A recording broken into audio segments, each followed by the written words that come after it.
On the menu today, we've got the 980 Ti Hall of Fame edition from KFA2, or Galax, depending on what part of the world you're in. But KFA2, because that's what my boxes say.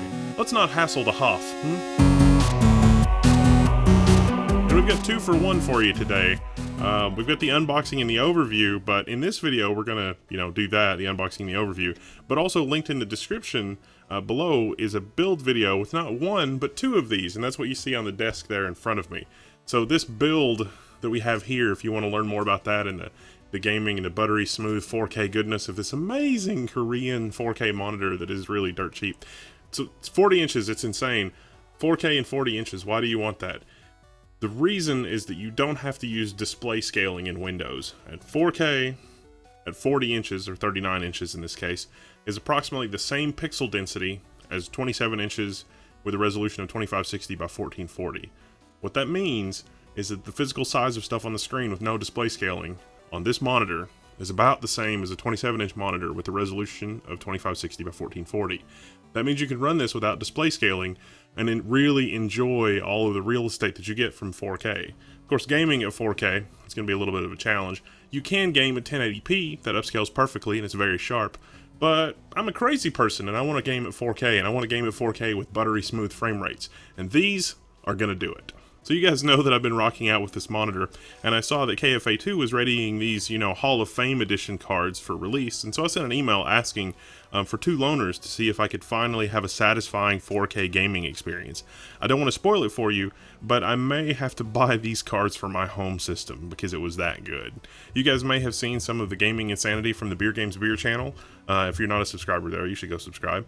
But I'd never yet seen 4K games in such buttery smooth goodness until this setup. So this was really a treat to work on. But without further ado, let's unbox and take a look and see what we're going to deal with. In the box, you get 2 power adapters, a VGA adapter, and some other knickknacks like the installation CD. The graphics card itself is a massive 3-slot card. So if you're going to run this in SLI like we do, then you're going to want to make sure that the motherboard that you have will support that. And you're also going to want to make sure that your case, especially if you're using like an ITX case, will support a 3-slot wide card, even though it's only got a 2-slot backplate. I think that's actually a nice feature. Instead of having a 3-slot backplate, it's a 2-slot backplate. Really, it's about a 2.5 wide card, but you could never sandwich this thing in and have it be able to breathe. So it needs the extra room to breathe. And you can kind of see that on our setup test motherboard here. So you want to make sure that the PCI Express layout on your motherboard is sufficient to handle basically a triple slot wide card, or triple slot setup, if you're going to use 2 of these in SLI. Of course, if you're only going to use one, well, it doesn't really matter. You can use this with ITX, micro ATX, or whatever. You'll be fine. At the back, we've got HDMI 2.0, 3 DisplayPort 1.2 connections, and 1 DVI-D plus analog port. That's good news if you're running VGA, and that's also good news if you're running one of the cheap Korean monitors that we've advertised in the past, the 27-inch 2560 by 1440 monitors that have the dual-link DVI connection. This has got 1 dual-link DVI connection. If you get 2 of those, you'll have to pick up a DisplayPort to dual-link DVI adapter. They make those. They're about 35 bucks on eBay. It's a good deal. And that'll let you drive 2 27-inch monitors at 2560 by 1440 if that's what you're running and your monitors don't have that.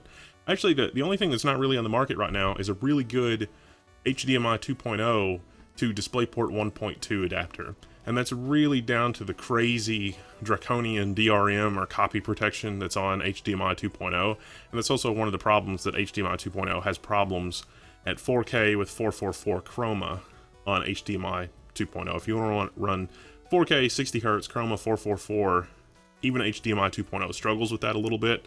And I think that's one of the reasons AMD left out HDMI 2.0 on their cards. But let's stick to the matter at hand. So Nvidia blesses support for up to 4 monitors on these cards. So that's a nice touch. You could run all 3 display ports and then either the HDMI or the DVI-D or some combination thereof. The clear winner with the way that this card is set up, though, are people that want to run 4K and people that want to run surround gaming. So if you're going to run 3 monitors, especially 3 1080p monitors, a single card has got the horsepower to push 1080p on 3 monitors in most games in a surround gaming setup. And if that's something you guys want to see, especially with these cards, let us know in the comments and on the forum, because maybe a surround gaming thing would be the thing to do. For the design aesthetic, we've got a solid backplate with a metallic aluminum finish, a white PCB, and a silver and white heatsink. Some have found the heatsink to be a little too blingy and garish, and I'll confess that I myself am wishing for a more minimalist fan assembly, but this assembly gets the job done. Now the 3-fan setup is 2 80mm fans and one 90mm fan. There are 4 8mm heat pipes and 3 6mm heat pipes, and that's a total of 7 nickel-plated heat pipes that are on this. It has a copper base, and it has an integrated MOSFET heatsink that is attached to the same, sort of cooler assembly with the heat pipes. At the back is also a turbo button that by default throws the fans into overdrive. When I was overclocking, I used it to toggle between 100% fan mode and then the thermal target power mode when I was really pushing these cards hard, and then I would sort of start to see if I was getting artifacting and things like that, and then I could tap the button before the graphics card actually crashed or before anything bad happened, and if the artifacting cleared up, then I knew that I was probably looking at a heat problem as opposed to a stability problem or some type of wall with the hardware where even though I'm keeping the card cool, it's just not going to overclock at that frequency. And I could see in gaming, especially if you got an overclock that you're just, doing a particular game or you're playing online and something weird happens or you start to get an artifact, especially after a really long gaming session, you wouldn't have to alt-tab out of the game or do anything, assuming that you could reach the back of your computer really easy. The button does make it a little problematic to install in a case. I would recommend that you push the button in when you're installing it into the case, depending on, especially smaller cases like an ITX case where you kind of have to maneuver the card in a little bit. It's a neat feature if you're into that as far as buttons go, but this is the only card that I know of that has a mechanical button like this for this kind of thing on the back of the graphics card. So if you're looking for that, this card's got it. So now this is an interesting piece of kit. The 980 Ti in general is one of the most overclockable cards that we've seen in a long time. People are regularly hitting 1400 megahertz with non-reference 980 Tis, and this card was no exception for us. In fact, we hit a stable boost clock of 1506 out of the box. Basically, it was just turning the fans up. We didn't even have to fiddle with the voltage all that much, although to get it stable at 15.06, we did have to take it up just a little bit. But you wouldn't want to run more than 1.3 volts on this card with just air cooling anyway, so keep that in mind. The nice thing about this card is that out of the box, the boost clock is 1291 and the memory clock is 1753.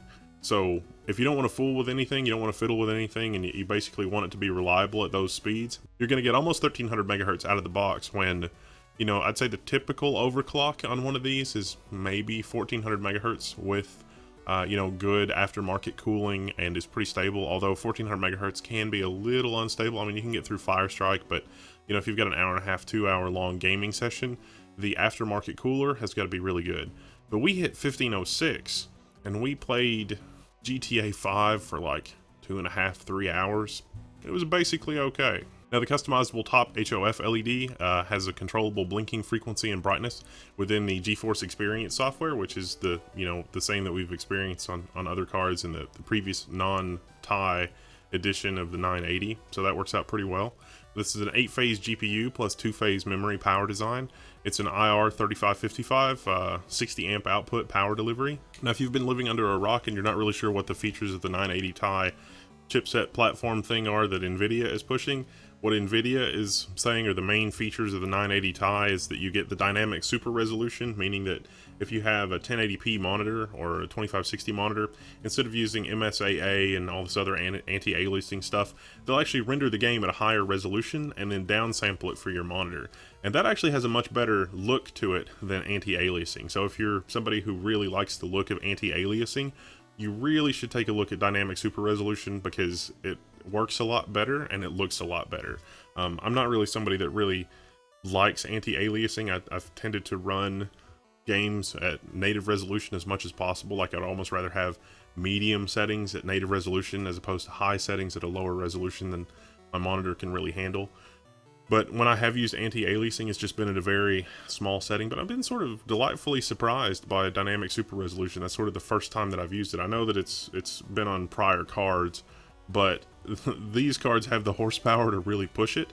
And, on this 4K monitor, I was really kind of split because we did this SLI setup because I really wanted to push the pixels of 4K. And when we were having some problems with the SLI setup in the beginning, I was just messing around with one card. And one card at doing the 4K dynamic super resolution with medium-ish settings scaled down to 1080p and then rendered on this actually worked out pretty good. It actually was not terrible. So I was actually kind of surprised by that. I think if I was still running a 2560 by 1440 monitor, that would probably look better than any of the anti-aliasing or any of the other features like that. It also has Nvidia global illumination. It has the Nvidia GameWorks stuff, the game stream technology for, you know, the shield and that kind of thing.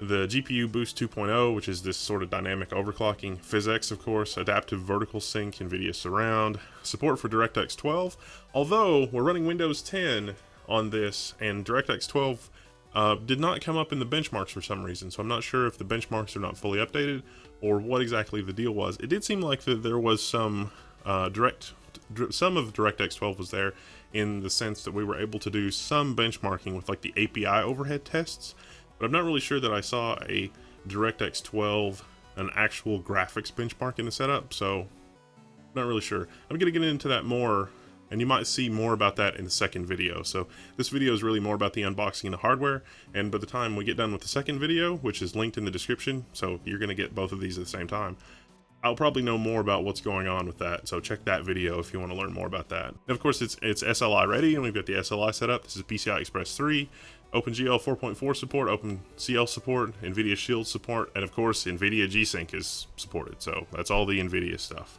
Now, running GPU-Z on these, the ASIC report on these was that the ASIC quality on this was 76.1 and 76.2% quality, which is good, I think. We've been seeing anywhere from 60 to 80% on the 980 Ti's that we've been testing, and this is sort of a test in GPU-Z that's, I think, supposed to be a rough indicator of exactly how overclockable the cards are.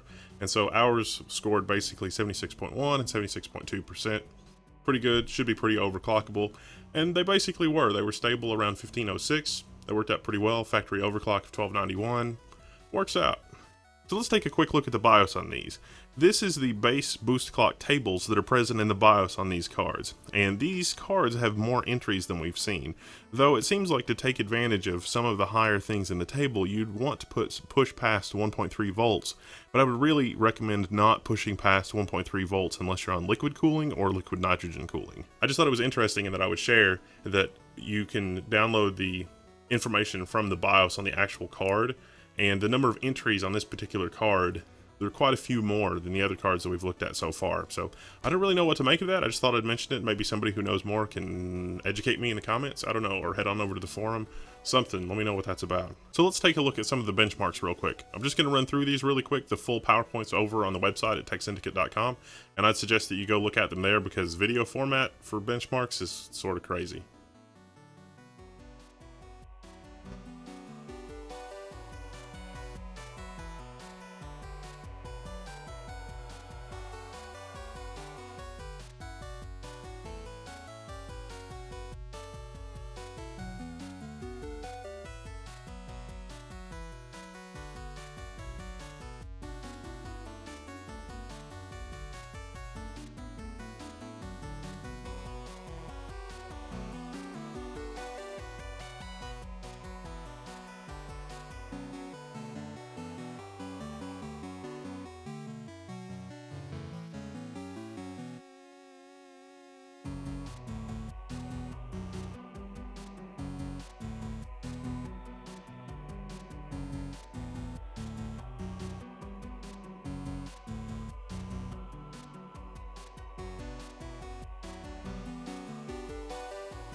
If this is your thing though, you'll definitely want to check out the other video in the description. It's the SLI setup with 2 cards.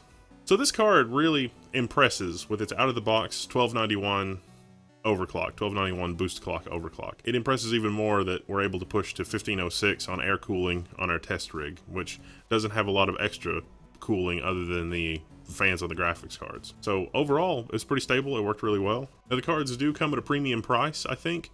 But if you don't want to fiddle around with overclocking and you want a card that's basically overclocked from the factory, that's good to go. I mean, it's within 100 megahertz of the magical, 1400 that everybody's shooting for on a 980 Ti. If you want to buy it and be done with it and have something that's stable and good from now until the end of time, this seems like a good choice. You don't have to fiddle with it. I mean, you can sink hours and hours and hours into fiddling with the overclock to get something that's stable, and it's actually overclocked. But this, out of the box, it's basically 90% as good as you're going to get on a 980 Ti, so, and you've still got some headroom to fiddle around if you want.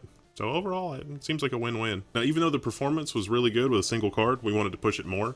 And, you know, I called them and they were kind enough to send us two, because I was like, I've got this idea. I've got this Korean monitor, and I really want to push it to 4K, and I want buttery smooth 4K goodness. And so they were like, all right, we'll loan you two. It'll be fine. And so that's what we have for our setup. So if you want to see the second part of this video, where we do the benchmarks and the setup and the build for this, click the link in the description below and you can watch part 2. It's actually online at the same time as this one, hopefully, at least within 5 minutes. So probably by the time you've made it to this part of the video, the other one's already live and the link is in the description. So you should go watch that. And if you have any questions, or you're going to do this, or something crazy happened, or you know, you've got feedback, good or bad, let us know in the forums at techsyndicate.com. I'm Wendell, and I'll see you there.